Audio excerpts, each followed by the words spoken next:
আমি ওনাকে বলছি, আপনি আওয়ামী লীগ নিয়ে কথা বলেন, আমি শেষ করি। আওয়ামী লীগের প্রসঙ্গে বলবো কেন? ঠিক আছে, না না, আপনি এটা কি আপত্তিকর কথা বললেন? আমি আওয়ামী লীগ নিয়ে বলবো কেন? আপনি কি বলেন? আপনি সমস্যা না না, আমি আওয়ামী লীগ, আপনি আইএসআই নিয়ে বলেন, আপনি আপনি পাকিস্তান ভারত নিয়ে বলেন। What I am talking about, আমরা আওয়ামী লীগ নিয়ে বলতে হবে না? আপনি আওয়ামী লীগের প্রসঙ্গ আনলেন কেন? আপনার কথাবার্তায় মনে হচ্ছে যে আপনি আওয়ামী লীগ। এই যে ট্যাগিং দেওয়া, আপনি আন্দোলনে কোথায় ছিলেন?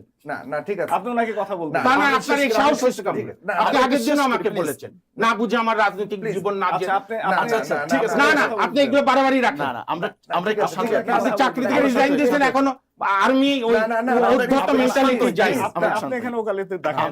আপনি এখানে আর্মিগিরি দেখান। আমরা একটু শান্ত হই প্লিজ। আপনি উইথড্র করেন যে আমি আওয়ামী লীগের কথা বলবো। আমরা একটু শান্ত হই। একটু কথাবার্তায় না না, তুই আমারও কথাবার্তায় মনে হচ্ছে আপনি পাকিস্তানের চর, আইএসআই চর, আইএসআই পেজ চর। আওয়ামী বয়ান। না আওয়ামী বয়ান, আমার বয়ান দিচ্ছেন। আমি মুক্তিযোদ্ধার ছেলে। প্লিজ আমরা একটু আপনি আইএসআই লিখিত চর। এই আমরা একটু শেষ করি, আমরা একটু না, মুক্তিযুদ্ধ ব্যবসা আমার গর্ব, আমি টকসই থাকবো না যদি মুক্তিযুদ্ধকে অপমান করে।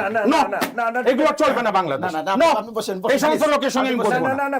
এরা হচ্ছে আইএসআই লিখিত চর। No, মুক্তিযুদ্ধকে ব্যবসার কথা না। আপনি এগুলো এই সমস্ত আইএসআই লোকের সঙ্গে আমাকে আনবেন না। প্লিজ আপনি বসেন। না আচ্ছা আপনি আপনার না না, আমি থাকবো না। আপনার কথা শেষ হয়নি। তারপর সে বলছে আওয়ামী লীগের কথা বলে, আপনি এদিকে আসেন। আর্মির বাহাদুরি দেখাচ্ছে। আচ্ছা প্লিজ আসেন, আপনি আসেন, আসেন। আপনার মতো লোকের সঙ্গে আমি বসবো না। না, আপনি আসেন। আমি আরেকদিন আসবো। আমি বলে গেলাম, আমি সেই হাসিনা নামলে বহুলোকের সঙ্গে হারান না। এগুলো অযৌক্তিক মূর্খদের আমি কি বুঝাবো? প্লিজ আসেন। No, আমি এই ধরনের আইএসআই লোকের সঙ্গে বসবো না। আসেন না, এদিকে আসেন।